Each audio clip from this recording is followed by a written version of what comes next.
环球大战线深入世界最前线，全球各地的观众朋友，大家好，我是叶思敏。今天节目我们会来关注到的是美伊战事，伊朗双咽喉现在来做反击了，包括卡住的是他说他全面掌控了荷姆兹海峡，那么下一局会堵在曼德海峡这边，他说要全部给他封锁住。川普的部分则是高估了美军的实力，惨认怂哦。今天就这些议题我们会一起来做关心，也特别提醒观众朋友，在看到我们的节目的时候，记得先帮我们点赞，并且如果希望跟我们互动，在留言区写下思敏我在哪个城市收看，并且写下热推，也欢迎大家持续帮我们按下热推键，让我们的影片能见度变得更高。好，先欢迎在场来宾，前资深外交官介文吉大使。思敏好，各位朋友大家好。前成功级舰长黄镇辉舰长。主持人、各位观众大家好。资深媒体人彭华干哥。思敏好，大家晚安。好，观众朋友，今天美伊战事，赶快来关注到我们的3个火线话题。等一下，请来宾一起来特别帮我们做关注的。第一个，伊朗现在是一边放话了，他说会接下来封锁荷姆兹海峡，一边他也在演绎下一个战场会出现在曼德海峡这边来开新的战线。川普现在说要做的军事施压，到底是逼谈，还是把战火现在推向失控呢？这是第一个问题。第二件事情，我们来看到伊朗一边喊停谈判，一边又强硬的反击，但是川普却公开说了，美伊的谈判1周之内很有可能就可以达成协议了。他现在是找一个借口来赶快宣布胜利吗？第三件事情我们要来看到的是，伊朗的底气来自于哪里呢？为什么敢跟美国硬碰硬？是不是在背后有来自于中国大陆武器的援助？现在来自于外媒的报道说，背后有来自于中国大陆的监射飞弹之外，还有来自中国大陆的预警雷达，甚至是飞弹燃料的供应在撑腰吗？今天就这些议题，我们会一起来做关心。美伊冲突在和谈这个当中，我们想看到的事情是，现在军事动作不断，双方已经正式的进入到了消耗战。美国一直说自己是在打一场自卫性的打击，但是伊朗就非常严正的说，美国是侵略，所以呢，双方的战火不断的在升级。而近期我们要特别来看到，从5月底一直到6月，才到6月初而已，非常多场的冲突，来自于美伊的冲突，我们为观众朋友特别整理出来，稍微来看一下。包括在25号这一天，美国对伊朗的南部，这个是它的阿巴斯港发动的突袭，锁定的是飞弹的发射设施跟伊朗的水雷艇。26号之后，伊朗方面则是立刻反击，击落了一架美军的 MQ-9死神无人机，并且对美军的 F-35开火，迫使这架飞机改变了航向。紧接着28号，美国再度的对伊朗攻击，打它的无人机地面控制，发动防御性的一个打击。28号的时候，伊朗又反击了，这一次打的是科威特的美军基地。再来，我们看到30跟31号2天，美军连续对伊朗发动了打击，打的都是跟它的无人机的体系，还有它的雷达系统的设施是有关系的。最新我们来看到是在6月1号了，伊朗再度的打击科威特的美军空军基地，革命卫队说已经摧毁了原本预定要打击的目标。我们看到一波一波的伊朗，甚至是全面的态度越来越强硬，对美国放话说，接下来会全面的封锁荷姆兹海峡之外，他也言意要在曼德海峡这边新辟一个新的战线，导致我们现在观察到的国际油价正在大涨，全球能源航运再度拉起了警报。川普到底有没有错估形势？而另外一条新的战线曼德海峡一旦爆发了战争，是否又导致国际油价会完全失控？那杰大师怎么看？对，现在事实上的话，整个的情势哈，在军事上面还是在双方的可控的范围里面，没有失控。因为美国打都是怎么讲呢？嘴巴说打得很凶，实际的攻击是很有限的攻击，都是针对军事基地或针对几艘那个飞弹快艇啊。宣示的战果看起来是不错，可是实际你去看，造成的伤害并不大，而且是很对点的打。那伊朗的这个反击还是没有破坏它的原则，就是对等包袱，对，所以现在一直在这样子一个默契之中进行。所以虽然川普到最后谈判快要达成阶段，有一点沉不住气，又这个手又怎么讲哈，又上了赌桌，又在那边偷牌了，对不对？所以呢，所以就变成他这个毛病就是改不了。不过看起来情势都还是在掌控之中了。不过这种战争打到现在的话，我们也可以做一个小结，也就是说这个小的这个不能说整个的一个盖棺论定，因为现在也不打100多天嘛，情势都在变化。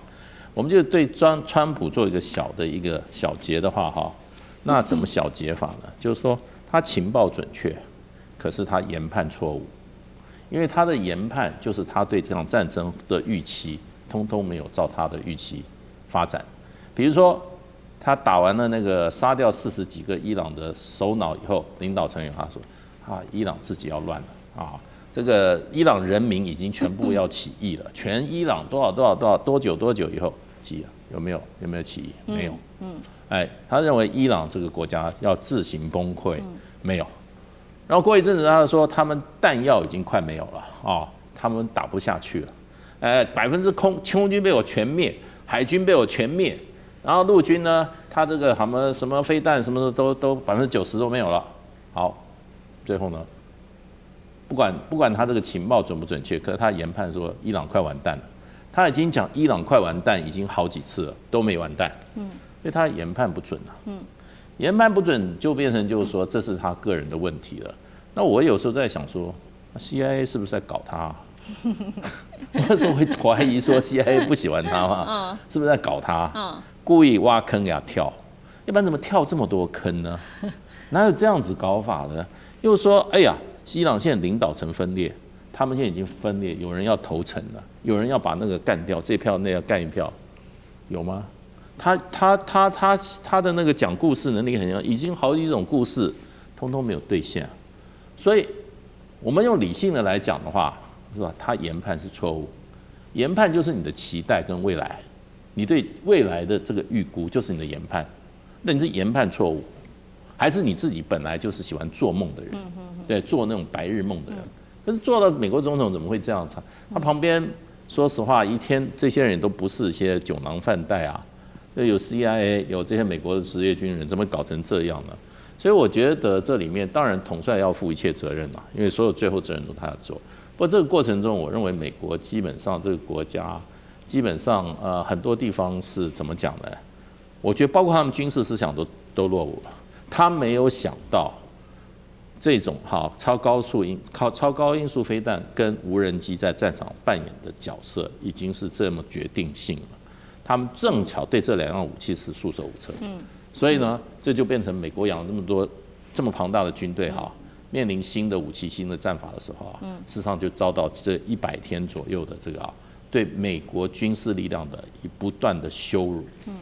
好，所以我们看到整场战事打到现在为止虽然川普获得了非常多的情报，看起来都是准确的，但是确实在判断上面是不是有误导致这场战争迟迟都无法停下来。尤其呢，现在在这个和谈期间，其实包括了伊朗跟川普对于这场战事会不会停下来的预估值是完全不一样的。伊朗方面呢，他们认为说呢，美国你到此刻都还在偷袭我们，并且偷改这些协议的条款，所以呢，伊朗说我们决定要终战，并且重新来谈荷姆兹海峡的议题。川普则是搞不清楚状况吗？他说伊朗没有这么说，他甚至说呢，1周之内就可能跟伊朗达成协议。川普另外他真的是目前为止压力非常的大，除了说这个弹药面临快要打完的这个压力之外，还有油价上升跟国内的反战情绪，来自于盟友的不信任等等。所以在此刻，川普现在的态度是什么呢？是因为他真的搞不清楚状况，还是他赶快急于找一个台阶让自己下台阶？那干哥怎么看？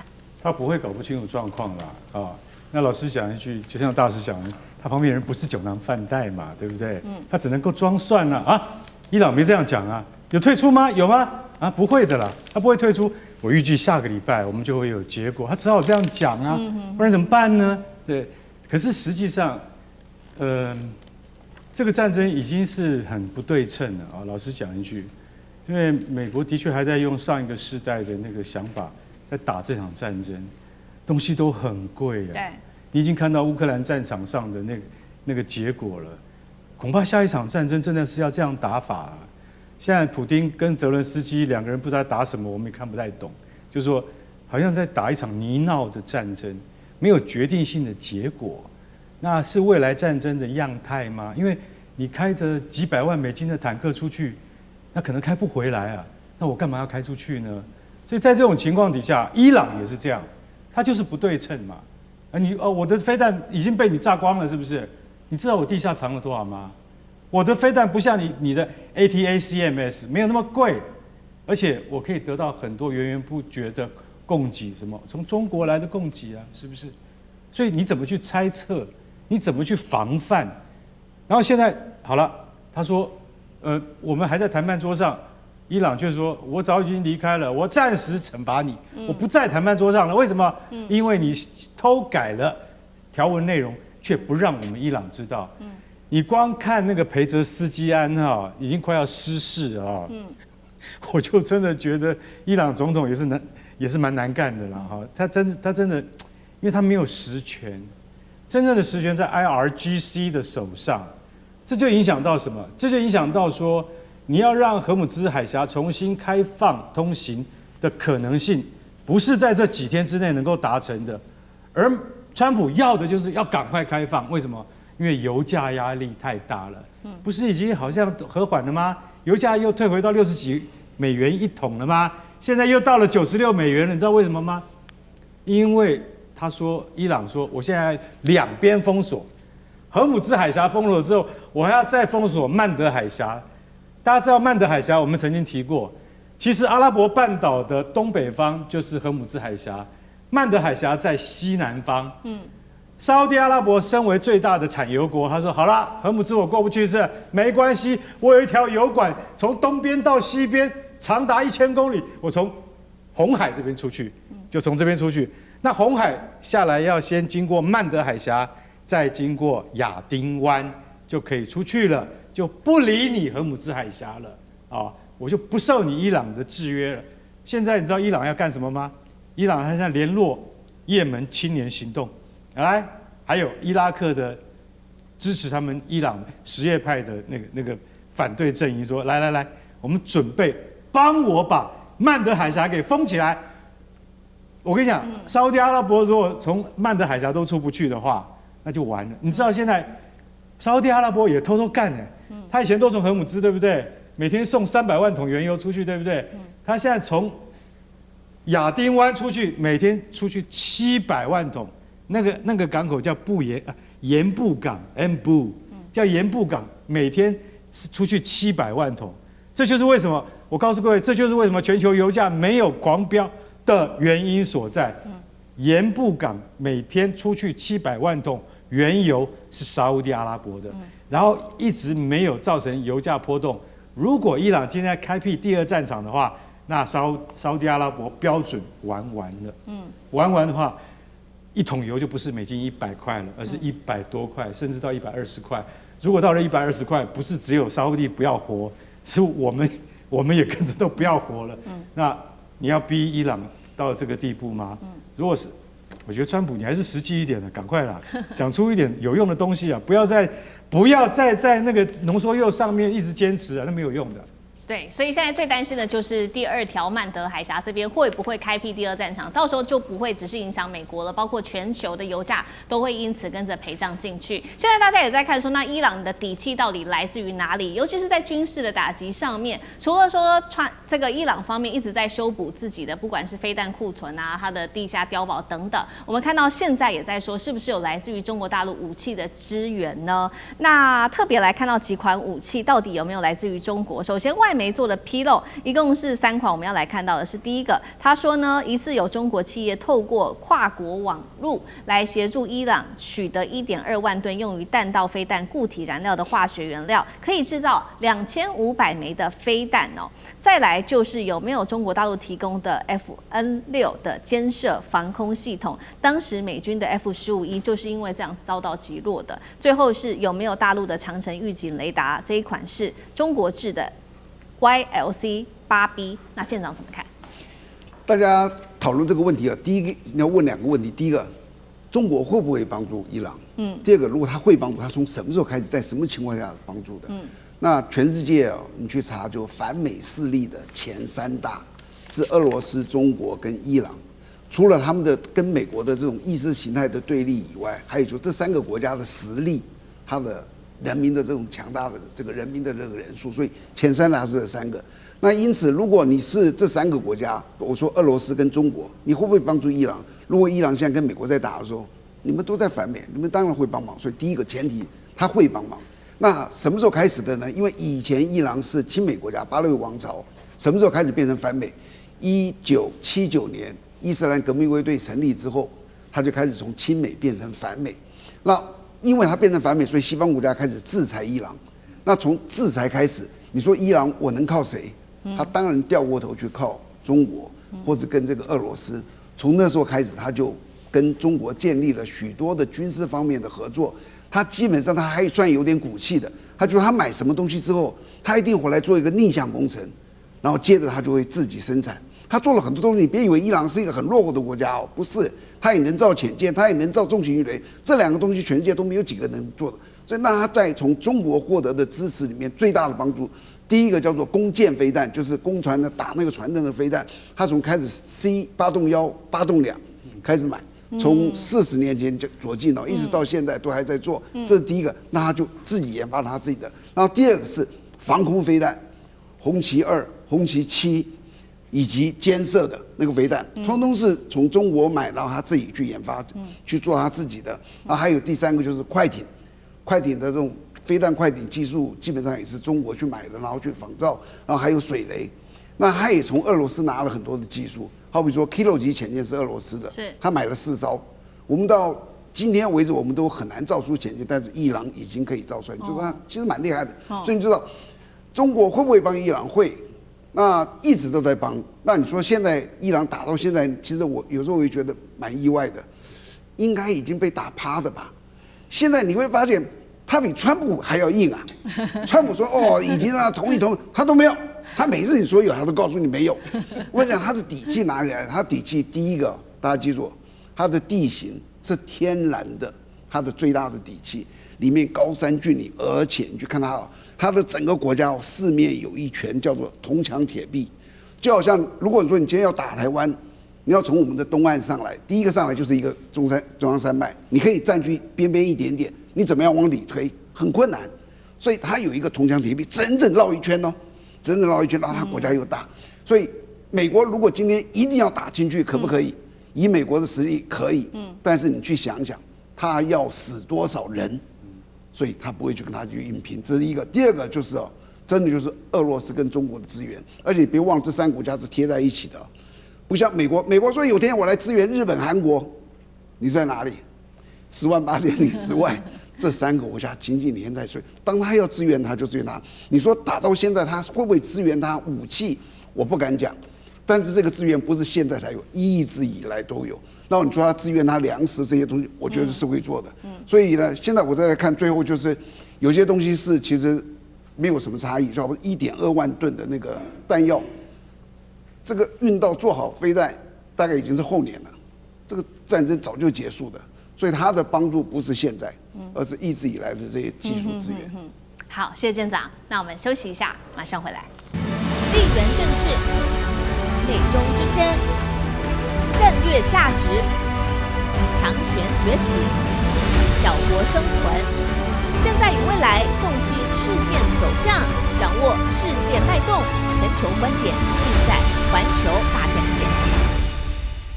好，我们今天要来特别关注到的是，因为来自于外媒特别做了一个报道，说川普在这一次他当选之后有4大误判，导致他害惨了美国，并且登上史上最无能总统吗？美国的经济现在面临快要崩溃，而且民众是拼命的兼差才能活下去。欢迎观众朋友在留言区跟我们做互动。如果您认为川普真的害惨了美国，在留言区写1；如果您认为他表现至今还可以，我们可以在留言区写下2，跟我们一起做更多的互动。好，我们要赶快来关心，因为川普他不是一直说吗？他认为他是最棒的一个总统，不过呢，现在却被评比可能是最无能的总统，因为他踩到了4大地雷、4大误判。这4大误判同时跨越到了相关的，就是美国在军事、外交、经济、内政上，川普都面临极大的危机。好，我们赶快来看到的是，首先呢，这个第一个误判是误判了美军的军力针对于中东的问题，川普一直认为说呢，对伊朗开战入了一个无法收拾的泥淖，这是大家对于川普的评价。第二件事情是误判了纳坦雅胡他的野心，因为纳坦雅胡现在看起来根本不想要跟中东和谈，而川普现在确实也是拿纳坦雅胡没有任何的方法，没有任何的办法。第三个误判是他误判了共和党内对他的一个反弹，误判了党内的政治风向。我们看到共和党直接也就暂缓推动了反武器化的基金，这个筹庸的基金暂停了。第四大误判是误判了美国的经济承受的能力，在这场战争，还有在川普的关税战之后，导致了油价、物价飙升，人民痛苦指数不断的飙高。特别关注到在军事跟外交上面，最明显的就是对于伊朗的战事，川普一开始在打的时候，他认为说我只要对他的最高领袖进行斩首行动，还有靠不断的轰炸伊朗，就可以拿下伊朗。结果没有想到，伊朗他现在为止都还不愿意放弃，所以他明显低估了美军的战力跟伊朗的意志力。第二件事情，他误判了这个以色列总理，同样是在外交上哦，以色列总理纳坦雅胡的一个心态，他以为说呢，他以为呢，对纳坦雅胡彻底的误判，是因为以色列到现在还是要持续的扩大战线，导致美伊和谈到现在还是几乎濒临破局的。传出呢最新消息，川普打了一通电话给纳坦雅胡，他这次真的发飙了，他对他骂脏话之外，还说如果不是我，你纳坦雅胡早就在监狱里面了，我在替你收拾这些烂摊子啊！而且他话说得非常的直，他说现在呢大家都很讨厌你，因为这件事情大家也现在都很讨厌以色列。川普为什么会有这么多的误判？是无能还是无知？那介大使怎么看？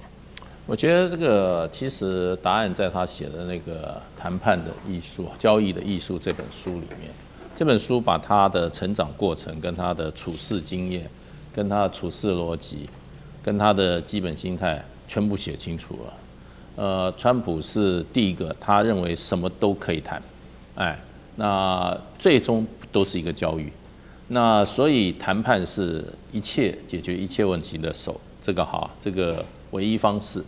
那中间你可以恐吓，你可以欺骗，你可以动粗。你也可以耍泼，你也可以所以都通通可以，这就是他的所有处事的哲学。可是他也承认，他有一次讲溜了嘴，他说他在第一任的时候，他说我是在纽约长大的。第一个，他的意思就是纽约人都不是善茬啊。第二个说，我是从事这个行业是房地产行业，房地产很复杂啊，黑白两道这些东西斗争很激烈。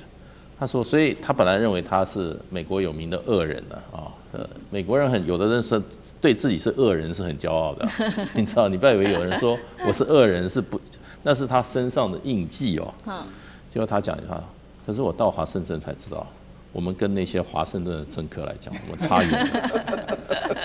也就是说，他才知道政治没那么简单。你以老兄这个成长过程，而且说起来他也没什么了不起，他靠他老爸起家的了。我不是说靠老爸起家的，我就评估就低估他。可是他没有吃过什么真正的苦，然后又运气又特别好。他在他的他现在的作风全部都跟他那个交易的艺术一样，他喜欢打电话，他一天要打50-60封电话，他什么都是他自己亲自去打。所以你看他今天内塔雅胡，他会电话里面，他们天天都在通电话。听说他用3字经骂他 ，F 字都出来了，对不对？然后呢，这是他处事的风格。然后呢，他喜欢赌，包括他现在住的海湖山庄，当时是一个基金会的一个股基，然后他就杀人家价，结果呢，人家第一个根本不理他，这什么杀什么价，不可能卖你的，2年以后就给他买到。那同样有一个 case 是在纽约市的一个旧的火车站，也是一样，他去就给人家砍一刀，然后呢，人家说这不可能的，最后又给他买到，所以他敢赌，敢什么？敢赌进去，所以这是他的性格。那现在所有他的一切都是怎么样？都是他性格的展现。可是呢，基本上我觉得他就是说，这一个政治人物来讲的话，他不够深沉。政治人物有的时候是能不要讲那么多话比较好。比较好。可是他是用谈判方式，他的讲话就是要达到目的的讲话，所以今天就骗你也好，恐吓你也好，我把你就是说把你全家杀掉，我要把你榨光什么这些话，天天都在讲。做一个政治人物不太适合。第二个，他因为这个从小衔着金汤匙，然后呢就变成他20-30岁就一帆风顺啊，不断的这个个人养成个人极为自大自负的一种变态心理，所以呢，他在这个职务里面他非常凸显他自己，钞票也要250，要250的钞票也变他，然后呢，这个一天到晚讲自己最伟大，因为他是真心觉得然后他说美国最历史上最伟大的总统，所以第二个我认为他城府不够深喜怒哀乐形于色。所以他就会被内塔尼亚胡这种老狐狸就给他拐了，就这次他就栽了，栽了他又知道他又不愿意承认，只有到最后真忍不住才用 F 字来修理他一下，我是为11万。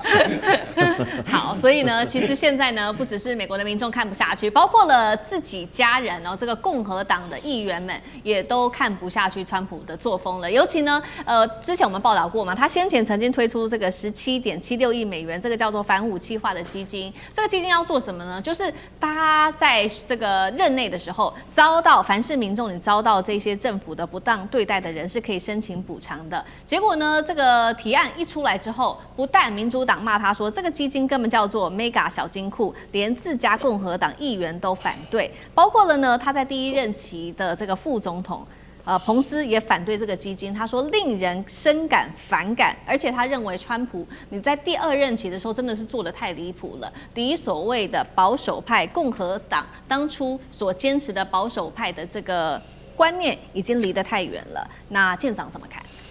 这个我刚看到这个叫做川普提供的叫反武器化基金，我还真是想好久这是什么东西啊？后来仔细研究之后才知道，就他反对这个国家任何一个人把国家机器，比如说司法、军警，当做一个武器来迫害他的对手。那你如果遭受这些破坏，你就可以去申请你的这个赔偿。那这就是他所谓的反武器化基金。那如果我们拿国内的这个东西举一个例子的话，我举个例子，好比说柯 P 事后证明没有这个判刑，完全没有，可他当初你关了他1年，这个1年你要赔偿他的冤狱，要不要赔？要。还有一个，你迫害我这么长的时间，我可以去申请去叫你赔偿我的，你知道？这就是他所谓的类似反武器化基金。那为什么人家反对呢？这种东西其实在美国制度里面根本就有，它有一个东西叫做判决基金，它叫 Judgment Fund。这个都有编哦，现在目前编已经编到2028年了。所以他觉得说，那你这个东西是不是跟这个东西重复的？你为什么要来重来这个东西？就事实上，我们的制度里面有这个东西，这是一个。第二个呢，就是这东西最难的就是判定谁说你是受害的，谁来决定？谁来决定这个东西怎么样？就好比说，将来有一天柯 P 真的来告国家的时候，谁说你是受害的？我们真的就是认为你是啊。所以这个东西就有它的一些，这是很难去决定的地方。那至于你说这个东西最近是不是反川普的声浪变大？确实变大了。因为川普其实他一直在保证，就是我会改善你们的生活。让美国再次伟大，不是美国在全世界多么伟大，是让我们美国的人民能够过很舒适的日子。可是上来之后，大家就发现生活越来越艰苦，就是人民在乎的是我自己。你不要跟我讲那么多高大上的理由。我现在我生活有没有过更轻松？我更轻松，我就会支持你这个政府。这是这个。但是呢，你说就他的力量就削弱了吗？未必。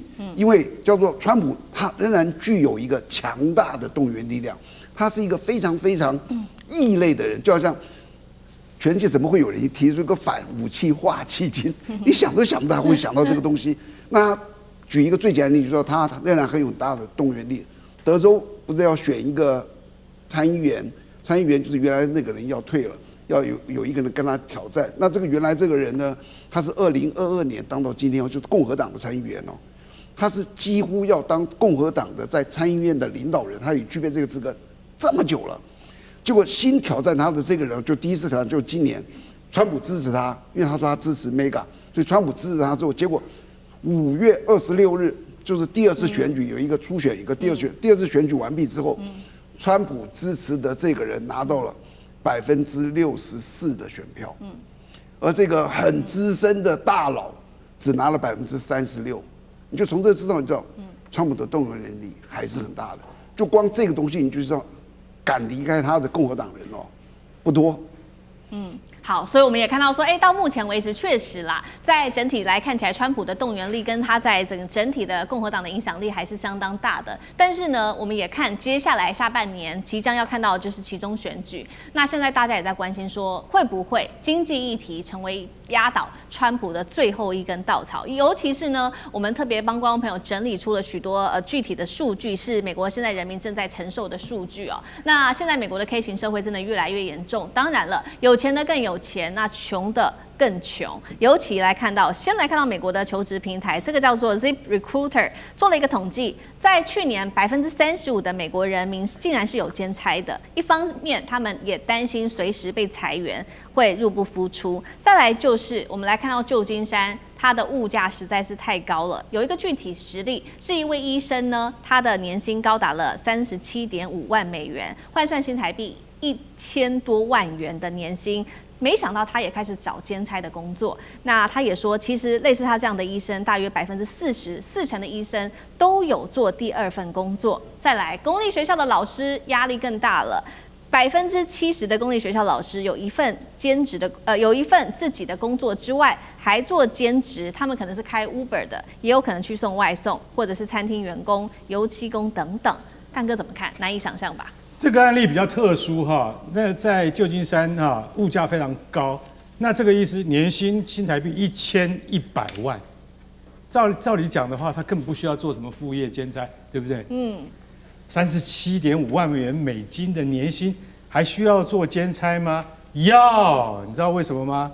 因为他觉得他很有危机感，所以他必须要兼一份差，而这份差却是他身为医生所以能够达成的。因为你叫他去兼差，你以为他是去做外送啊，什么网络平台这些，不是，他帮一个公司，他跟那个公司签约，他说你把你所有临床，你这20多年来从医的经验，这个普纳查医师是女医师，她在旧金山湾区，她在医院里面是上夜班的医师，她是内科兼儿科的医生，所以晚上的那个上班的津贴比较好，他才会有年薪1000万。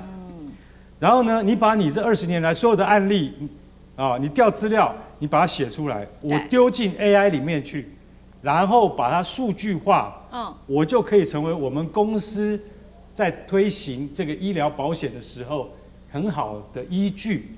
那我们像跟你这样的签约医师有上百个。所以你就帮我做这份工作，也就他在电脑前面，他就可以去想，我以前做过一个特殊案例，罕见病例，我怎么治好的，用什么药，就这样，因为这样，每个月平白又多了1万美金啊，所以你就说，连这种医师他都要半夜再去想这些东西，想破头啊。可是问题是，为什么他要这样做？好，这就反映出现在美国。中产阶级都有一种非常大的恐惧感，因为他们害怕失去工作，连这个医生年薪1000万，他都害怕失去工作。再来就是什么？再来就是老师。我们现在讲下面一个案例，那个老师他也是加州的一个国小5年级的老师，女老师。她说：“我跟你讲，我这个平常教5年级的学生那个非常的快乐，也很繁忙。可是我下课了以后，我一定要去兼差，干嘛？兼差到圣诞树的农场去帮圣诞树装车，因为圣诞节快到了。奇怪，现在才6月啊，为什么圣诞节快到了？他说随时都有圣诞节，所以那个农场一定有工可以做。那为什么？因为他的收入根本没有办法负担他每个月的那个支票以及生活开销，还不是只有这样。”因为她还有一个老公，她老公也是老师，你知道她老公他下课以后，每天下午4点下课以后去干嘛吗？去当油漆工。夫妇2个人这样才能够有办法，因为你知道他们其实美国老师的年薪大约是多少？7万美金，相当于台币200万。对。2个人加起来年薪是不是有400万？不够，为什么不够？因为川普上来之后，大家都不够。你会发现账单来的时候吓死了，因为什么？什么都涨。然后你去 Walmart， 你就去那个零售店，专门的零售店，你会发现说，为什么单价都提高了？反正什么东西都提高了，有点像台湾啦。所以老师现在在兼差的工作，不是油漆工，就是去农场做工，也有开 Uber 的，都有。最好笑的就是，你知道阿肯色有个教授也是老师哦，你知道他也出去工作，不是，有人到他家去白吃白喝，你知道发生什么事吗？有一个也是老师的流浪汉，没了工作，知道教授住在这边，在阿肯色这种鸟不生蛋的地方，他跑到教授家里去避寒，然后住在地下室里面，住了半天。教授都不知道，突然有一天，教授发现说他冰箱里面东西不见了，怎么搞的？我们家里是不是被人侵入了？结果真的发现地下室有一条牛仔裤在那边，这不是我们家的东西，原来住了一个流浪汉，也是老师，所以大家就知道吗？后来就报警抓了他说，警察说好，法官送到法官面前，法官说判罚47万台币。他说我那干脆住牢房好了，我就不要出去了，就这样。为什么？因为我现在讲的是中西部嘛，阿肯色嘛，阿肯色那是很穷的地方。那去对照的旧金山这种很富有的地方，美国上上下下都是很多你看不见的小角落。为什么？因为物价高涨，因为油价影响的关系。可是这些东西，川普他都看不见。好，谢谢干哥。那我们休息一下，马上回来。地缘政治、美中之争、战略价值、强权崛起。小国生存，现在与未来洞悉事件走向，掌握世界脉动，全球观点尽在环球大战线。好，接下来关心川普对中国大陆露出底牌了吗？尤其今天关心到是贸易战打到现在打了8年的时间，竟然改跟中国在贸易上要用合作的关系，难道现在美国承认是打不倒中国了吗？G2时代真的来临了。那么另外是美国方面提出的700架的波音要来帮助中国大陆做 C919的升级，有可能美国正养出最强对手吗？今天就这些议题我们会一起来做关心。好，其实呢，贸易战从2018年打到现在，被视为说现在是一个非常非常重要的一个重大转折，是一个中美的一个分水岭。原因其实回溯到今年5月份，当时的习川会结束之后，我们可以看到，川普对于中国大陆的态度已经开始明显的放缓了。最新消息，中美双方甚至已经同意要成立的这个叫做贸易委员会，目的是要处理双边的贸易争端，并且涵盖的项目超过了300亿美元的一个规模的商品。企业也希望说，借由这样子的一个委员会，能够协助中美双方做企业的降税。那现在 Political 美国的媒体就做了一个报道，他认为说，川普从全面脱钩对中强硬，现在态度已经变成是，中美我们双方应该要坐下来好好的谈，做这种管理式的贸易。专家认为说，川普等于已经直接承认中国的超级强权，也默认了 G2， 也就是中美之间是互相平等，一起同承受的一个 G2 的格局。那么我们来看到的是，没有想到是立刻遭到了中国大陆方面他给打脸。这一位是来自于彭博社的报道，他是大陆的前驻美大使崔天凯。他认为说，他还是不愿意接受川普所偏好的 G2 模式，强调说，这个中美不应该只由这种大国来共管，应该要追求人类生命命运的共同体才对。大家都是平等的，各国都是平等的。尤其是这样子的一个我们刚刚提到的贸易委员会成立，其实呢，最新是来自于华尔街日报的一个市井，他说美国在1980年代就跟日本建立过类似的机制，当时的问题是不但呢没有解决贸易失衡的问题，反而害得美国它的本国的产业更加不好，而且推高了物价，所以他认为说这一次同意的话，代表美方就会向中国去出售中国所需要的飞机引擎跟零组件，将有助于中国航空的发展。那确实，我们也来看到 C919最需要的就是来自于美国的零组件之外，还有最重要的就是引擎了。而 C919其实从营运到现在3年，其实发展的相当的不错，已经安全的载客率超过了500万的人次，飞到了23个城市。但是现在眼前其实还有面临3大挑战，也就是说这3大挑战中国大陆必须要先可以解决才行。那我们看到第一个挑战就是它的供应链，还有它的这个生产量必须要提高。那大陆也说了，如果接下来供应链有望从美国这边有一个更好的一个关系的话，每日的生产就可以达到10到15架的部分。那再来就是说关键零组件，我们刚刚提了吧，被美国给卡关了。未来美国是不是就可以提供大陆所需要的关键零组件，不管是这个引擎的部分吗？那来自于波音的 CEO 也说了，接下来中国可能采购700架的波音客机，换取的就是美国对它卖这一些引擎或者是零组件。最后一个问题是，大陆其实非常想要打进欧美的市场，但是现在呢，它的适航证仍然在欧美这边是卡关的，没有办法通过。最新呢，传出中国大陆靠着暗扣空巴的交机来对欧盟施压，认证 C919的国产客机。代表我们现在看到的是，川普从贸易战打到我们刚刚特别提到的贸易委员会，美国已经承认打不倒中国了吗？那舰长怎么看？首先，我特别要讲一下那个G2哦，因为我最近看到一些，以及以前我听那个王毅特别有讲过一段话哦，我对他讲话最大一个就是说，当老大一点都不好，因为他要负很多的责任。我们宁愿当一个追逐者，我觉得这是整个北京的一个战略的一个政策。所以当有人说G2，他说我不是G2啊，你不要把我说成这样，好变成我要变成一个别人打的一个靶似的，这是一个。第二个呢，可能你可以看到C919好像做得非常的好啊，这样的很顺利，那应该有个好东西就能够去推到这个世界嘛。但其实商场是非常非常残酷的。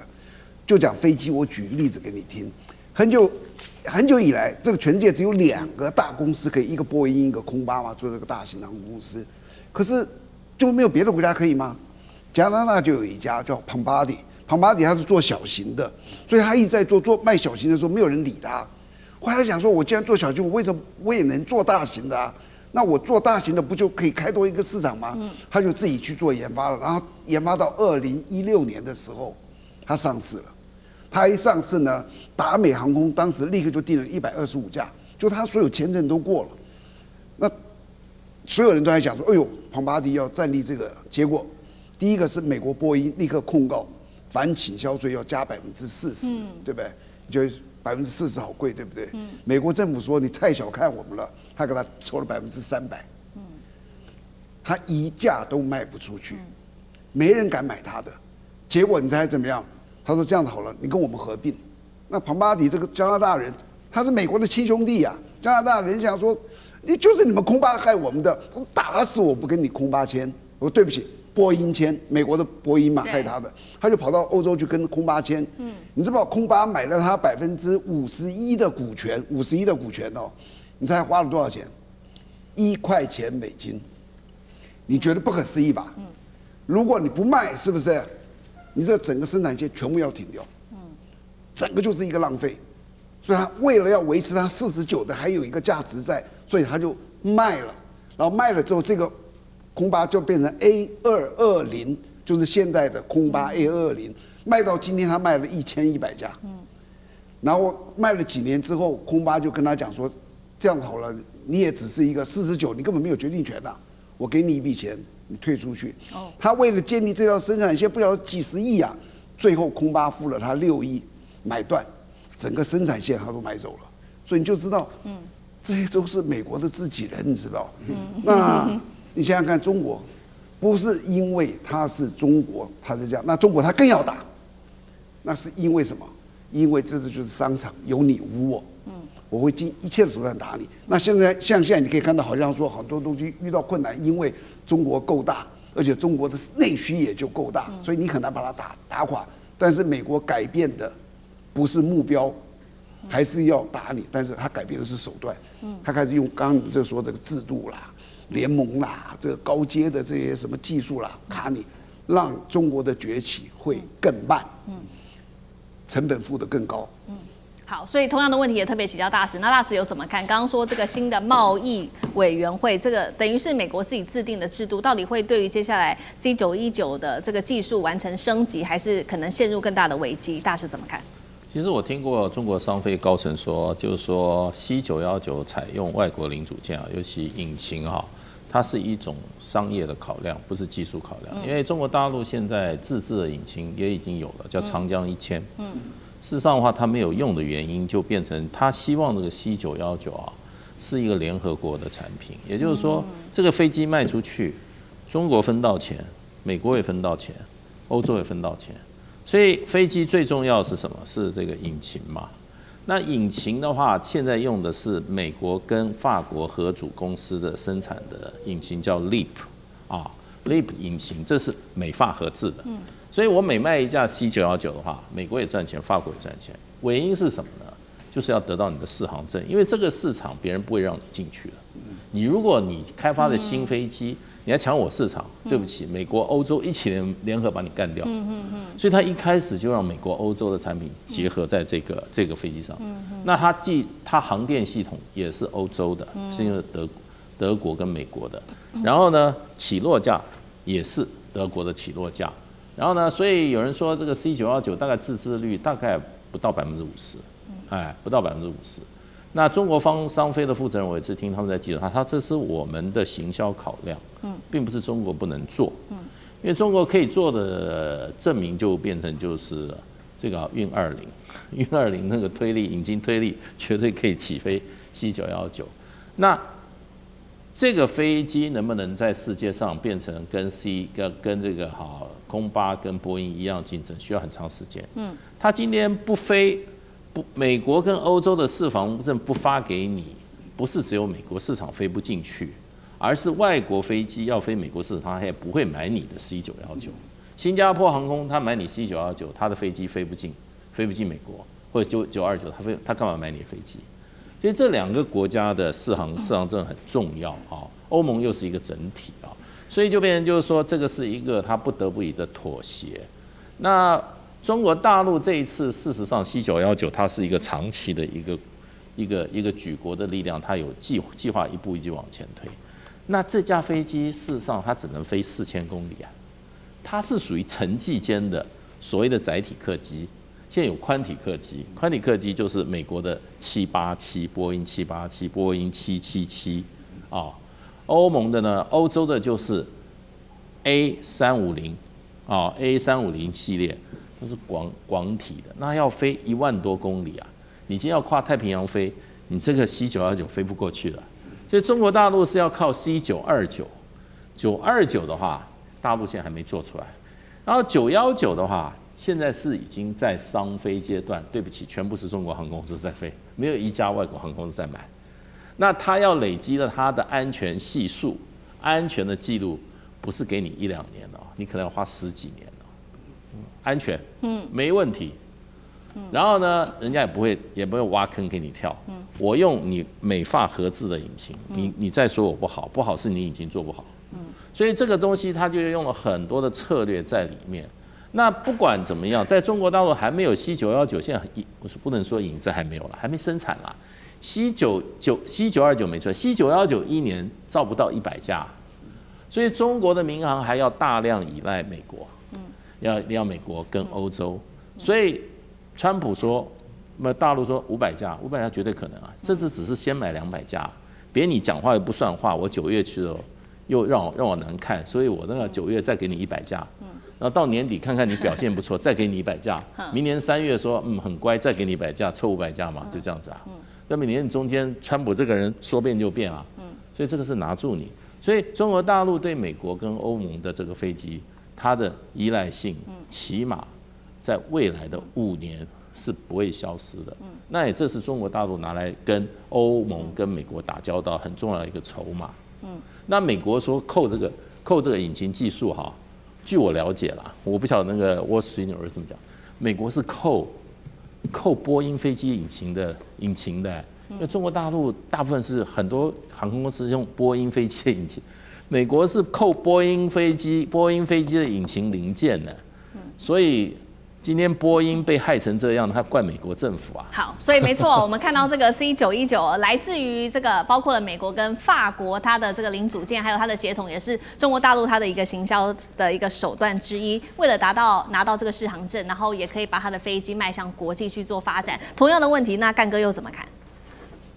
我觉得刚刚那个舰长说的那个庞巴迪的血泪故事哈，你就可以晓得民用航空这个领域里面，那个完全是垄断的，没错，那个别人进不来的啦，不是波音就是空巴，为什么？人家搞了几年，你知道吗？光是波音就搞了大概80年了，空巴也有60年，从战后就一直搞到现在。那你今天 C919很不错。一架不算小的载体，只有单走道的客机，现在可以飞到已经载了500万人，安全记录非常好看。你看，我记录给你看啊，我载了500万人，没有一次人命损失，给你看。来，欧洲航空总署以及美国的联邦航空总署，我资料都给你们看。好，我们看呢，你以为这样就够了吗？你营运到现在几年？3年。严格来讲，3年4个月，从2022年的12月开始到现在，3年4个月的那个记录，你就以为可以当做我可以核发安全认证给你的吗？前人又走了多远？所以大家要晓得说，这一条路是很漫长的。可是中国一定要做，中国一定要走，为什么？因为这是接轨国际的，这跟军用的系统完全不一样。为什么？因为商业飞行包含自己本身巨大的利益，以及跟我合作伙伴，刚刚那个大使已经有讲，很多国家只要跟我合作的话，你们也互蒙其利啊。我波音，我告诉你，我要买700架，我已经看到我未来的市场7000架都有啊。我跟你波音买700架算什么啊？可是你要让我的 C919过啊，对不对？不行，为什么？因为美国联邦航空总署就看着这个飞机，就说我们至少还要经过数据分析、技术验证等等10几项啊，没有一架波音飞机不是经过这样来的。你的 C919，甚至后面的 C929、939都必须经过这个程序，因为人命关天，要多少年？最少10年。但这个经济的这种投资跟抗衡会不会实现？会，也许在某一天会达成。这条路我再讲一遍，一定要走。可是现在在适航性方面，你是过不去的。还有最重要的引擎零组件，中国的技术，我再讲一遍，要10几年以后才能够真正达到商业引擎的标准。也许你能够做运20的引擎，可是商业引擎是要应付上万小时的那个测验的，所以真的不是那么简单。但我们也期待未来就是了。好，谢谢干哥。那我们休息一下，马上回来。地缘政治、内中之争、战略价值、强权崛起、小国生存，现在与未来洞悉事件走向，掌握世界脉动，全球观点尽在环球大战线。好，接下来我们要来关心的是日飞背着中国大陆划界踢了铁板，怎么回事？我们今天来看到的是海警现在也反制哦，强势要来做执法，来自于中国大陆。辽宁号的部分则是也震撼的现身，轰6K 则是挂鹰击12，黄岩岛这边来亮剑，海权保卫战正式开打。今天就这些议题，我们会一起来做关心。好，我们赶快来看到是日飞在这个时候突然间做了一个非常敏感的动作，就是启动了台湾以东海域，突然间在这边划界，说要做谈判。关键来了，重点国家台湾，它在台湾以东划，但是台湾并没有被纳入这个讨论的范围之内，完全的排除在外，不可以一起来做协商。而这个位置是在第一岛链最关键的节点，当然还是呢，在这个西太平洋的地区都会受到影响，所以大陆立刻做出了反制。我们来看到大陆的岱山号是立刻到台湾的东部海域执法巡查，释放了对日韩说这边主权跟海权的一个重要的讯号。过去执法大家知道，中国大陆大部分集中在钓鱼台的这个周边，南海还有台湾海峡。这一次来到台湾东部海域，明显就是对日菲喊话吗？介大使怎么看？对，我想就是保障中国主权嘛，因为事实上的话，这个所谓的专属经济区啊，基本上的话，那你所有相关沿岸国家都要一起加入谈判的，你怎么可能？它牵涉到三个沿岸国啊，那你怎么搞的？只有菲律宾跟日本谈，当然日本也可以说很难呐，就是说为什么呢？因为我不承认台湾是一个国家，对我要跟台湾谈的话，大陆又不同意，对，那我要跟大陆谈的话，台湾这边又会找我算账，我都不是要拉拢台湾吗？所以他也就跳过去了。那跳过去的问题，中国大陆就立刻说就不行啊，中国大陆的法律立场。台湾是中国不可分割领土啊，那所以你要画这个所谓的重叠嘛，因为海域都是重叠的，你一定要沿岸国家大家来协商画好线啊，按照一些好划分这些好海域主权的原则去画嘛。那怎么能够像日本跟菲律宾，说实话就是没礼貌，还没规矩，对不对？你自己就干起来了，所以就是有意的挑衅啊，对。那事实上的话，我们台湾我也觉得。我们应该要有严正的立场，对不对？中华民国，对不对？我们对于我们的海域主权也应该是寸寸都不让。那结果都不吭气啊，都不吭气，我不晓得，说还乐观其成啊，还是什么？可是也要加入谈判。那人家你要把你加入谈判的话，老早就没把你这个，你应该说这种谈判如果没有我加参与的话，完全无效，我完全不承认。而且你这是非法行为，就应该这样子的立场是比较正常啦。那不过就中国大陆，它基本上在这个裴洛西来过台湾以后，中国大陆事实上已经对台湾周边的水域已经常态性的执法，常态执法，战备警巡啊，或者常态执法，老早行之有年了，也没有什么中线了，它基本上它就是还没有进入实际控制，可是常态执法。所以，那这个划界不是那么容易的。那我也不认为菲律宾跟日本很快可以画出来。那我认为大概应该就是一个政治动作。那会不会说他画好以后，我们将来台湾的渔船跑到从花莲港出去，3海里就被人家抓走了？就日本说你侵入我经济水域，这边渔场是我日本人的，你再往南边，日本人、菲律宾人说这我们的。那我们干脆把我们那个东海岸的所有的渔港关闭算了，不要抓鱼了。对，确实我们看到，所以中国大陆现在等于是说，在台湾东部的这边，还有往西太平洋的方向，也是常在这边做这种所谓常态性的制度化的这个执法。那同时呢，它也在对我们看到，不管是日本或者是菲律宾喊话，尤其是不是说台湾的东部也变成他们的一个战略的前沿？这当中涉及的除了主权，还有就是第一岛链的一个重要性，跟西太的航道、跟海军的远洋活动，甚至是航母战略纵深。干哥怎么看？好，日本，你有什么权利啊？在我们台湾以东部沿海去跟菲律宾谈你们的大陆棚跟经济海域的划定界限呢？这牵涉到多少国家？你知道？第一个，台湾就不能同意啊。台湾没有海警吗？台湾没有军队吗？你就把台湾踢掉就好了。后面还有一个中国那你无视于我们这些国家的存在。如果硬拉的话，韩国也有一份啊。为什么？从日本的八重山线一直到菲律宾的巴丹岛，上千公里你们要谈的是这个啊？中间不用经过台湾海峡，不用经过巴士海峡，不用吗？还有大陆也要主张它的主权啊。所以这么长的一段距离，跟这些国家都没有关系吗？你们凭什么？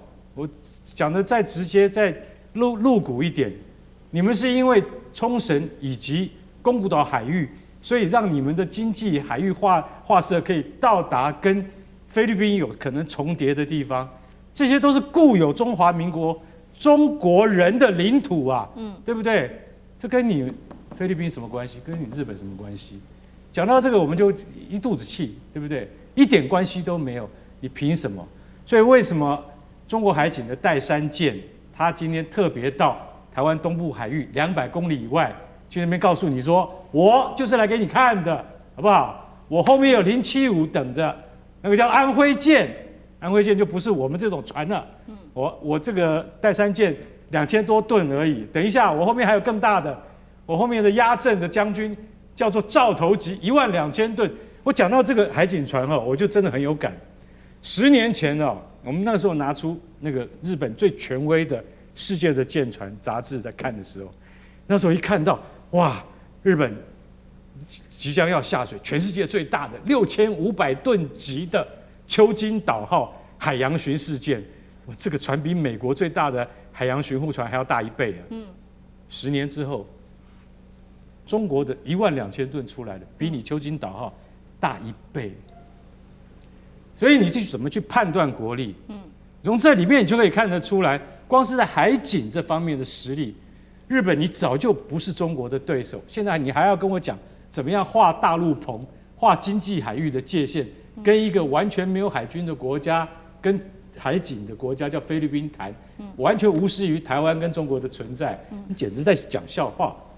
对。那同时呢，此刻其实呢，日本还不止如此，除了呛这个海警之外，他还说呢，中国大陆在空军跟他的海军方面也在拉高它的强度。我们来看到具体有哪一些。日本防卫省说的，他说辽宁号的舰载机短短3天已经起降了170架次的起降，而且西太平洋地区出现了非常多的船舰，包括我们来看到第一个是辽宁号在吕宋岛的南方，安徽号进入太平洋方向，那么铜川舰完成了远洋体系的演训，南部战区也公开了在黄岩岛这边呢有轰6K 挂载鹰击12超音速反舰飞弹，直接对外是不是要宣告全时的待战呢？舰长怎么看？我相信很多人看到这些纷争大家都会有一个感觉，第一个感觉就是说，像刚刚华干兄讲的，这中国已经这么大了，对不对？那以前你打不过就算了，现在已经轻而易举可以收拾这些残局了，你们为什么还在忍耐呢？我听过好多人在我们的群组上讲，好希望有一天老公为了钓鱼台狠狠的教训一下日本。我其实很多人有这种想法，那我也在觉得说，你这么强这么大，你为什么都不打？那我最近想到，我觉得我的理由是这样，你们大家听听看。第一个，所有的这种主权的转移我可以告诉你，不是谈出来的，那一定是打出来的，而且不是说比如说我在钓鱼台附近打完了之后，中国胜，然后我钓鱼台就变重，不是这样，你要把日本打败，你知道吧？你打完他的一个东西，他还是说那是他的，只是在那场战役你赢了，就你要用一个威胁的武力，就你存亡之秋。就像当初为什么割让台湾，因为那时候的打完甲午战争，山东半岛跟那个辽东半岛各有一个日本军队在那里对着北京都很近他说你只要不割让，我就打你北京。那么慈禧太后吓一跳，就割让，就你一定要他生死存亡。